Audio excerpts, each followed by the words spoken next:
Here in the pic, different musicians with their music instruments are mentioned. Let's identify them. Our first pic is of Pandit Hari Prasad Chaurasia with flute. Our next pic is of Ustad Vilayat Khan with sitar. Our third pic, both women are playing violin and their names are M. Lalita and M. Nandini. Our next fourth one is of Zakir Hussain playing tabla. Our fifth pic is of Ustad Amjad Ali Khan with sarod. This musical instrument is called sarod. Our next pic is of Maestro Kunnakudi Vidyanathan. He is playing violin. Our seventh pic is of Ustad Sultan Khan with sarangi. And last but not the least, our last pic is of Ustad Bismillah Khan, and today we are going to study about Ustad Bismillah Khan in detail. Whenever we hear the word Shehnai, automatically Bismillah Khan's name strike in our mind, and he is a maestro of Shehnai. Here maestro means distinguished player of classical music.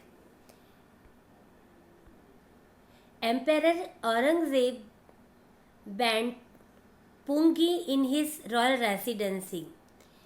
You might have played Pungi during Uttarayan festival. It gives very hard sound, and which that sound do not feel very good to our ear. It is very harsh sound. It gives very harsh sound. So once Aurangzeb banned playing of Pungi in his royal residency. The reason of his banning Pungi in his royal residency was the sound was very unpleasant, not soothing to our ear.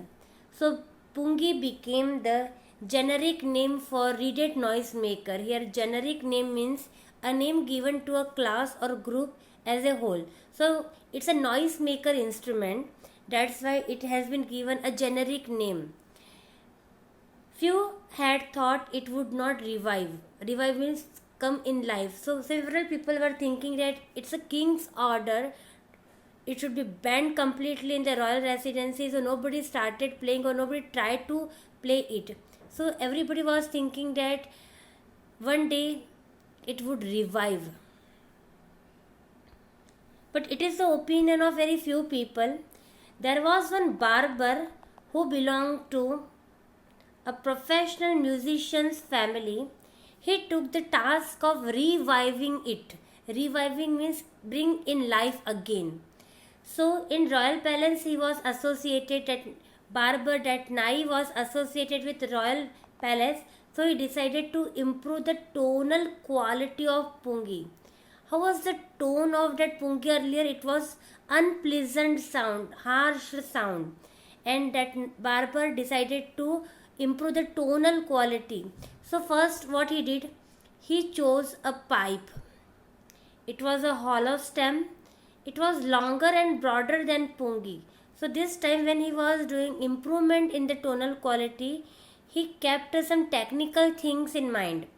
He took a long, broad, hollow stem. Then he made 7 holes on the body of the pipe. How many holes?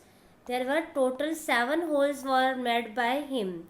And when he played on it, closing and opening the hole, some soft melodious sound was produced.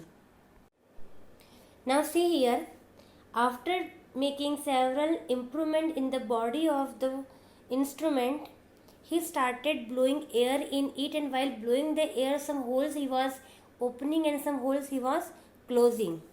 And he played the instrument in the royalty, in front of the royal people. He started playing the instrument, the improved instrument, and everybody was impressed. See in the pic, this is called Pungi and this is called Shehnai. Shehnai is longer and broader than Pungi. 7 holes were there. Okay. So the instrument is different from Pungi because the tone quality was different, physical appearance was also given, different look. So the first time it was played in Shaha chamber, Shaha room. That is, there is a specific room in the palace that is called Shaha chamber. So it was first played there, and it is played by Nai. In English, Nai means barber. That's why the instrument was given a new name, Shehnai. So I think it's clear to you how the Shehnai got its name.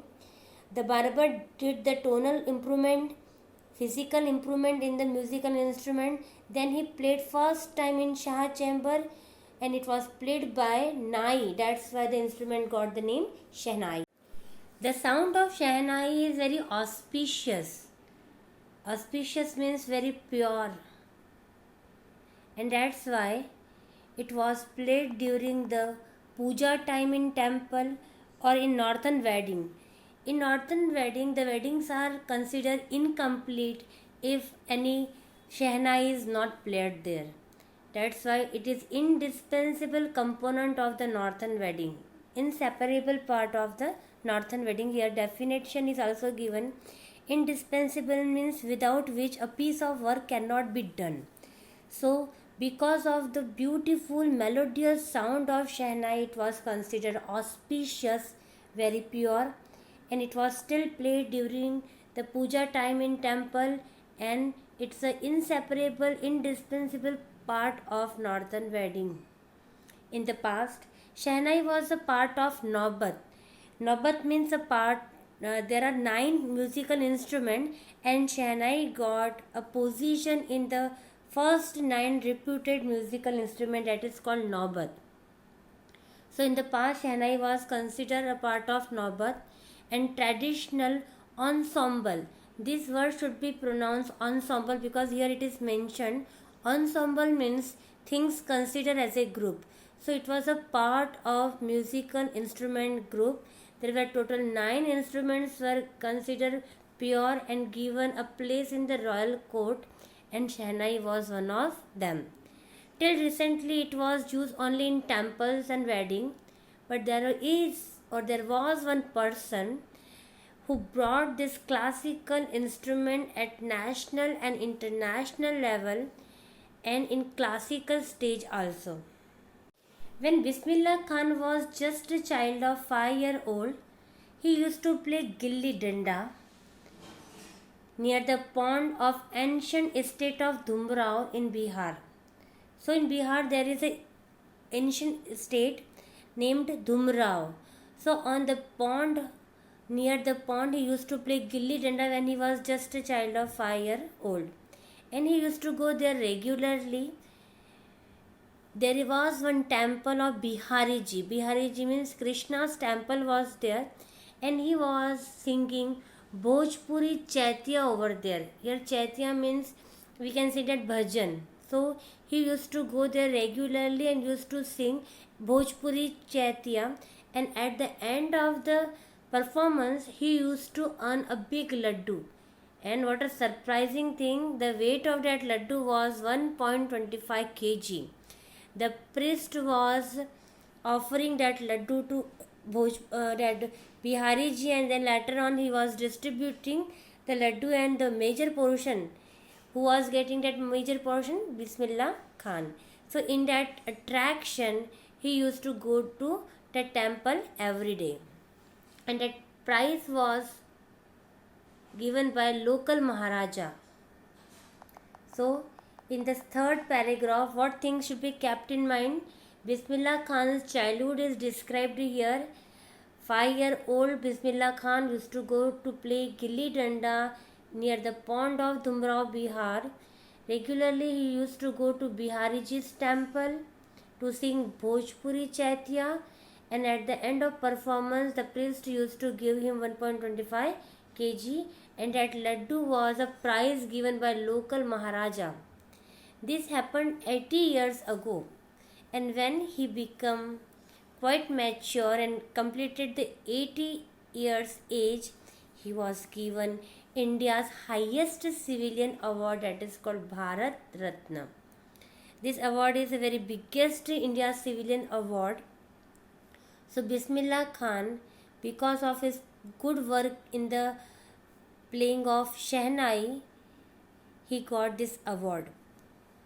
Now see the fourth paragraph. Bismillah Khan was born on 21st March 1916 and he belongs to a well-known family of musicians from Bihar. His father, his grandfather both were playing Shehnai in royal court. So let's see about his grandfather. His grandfather name was Rasul Baksh Khan and he was playing Shehnai in Bhojpuri King's court. And his father's name was Paigambar Baksh. He was again royal Shehnai player. So in the family there is a chain of maestro. Maestro means masters in Shehnai. So here paternal ancestors big chain was there, and that's why Bismillah Khan also got in succession that quality, that skill of Shehnai playing.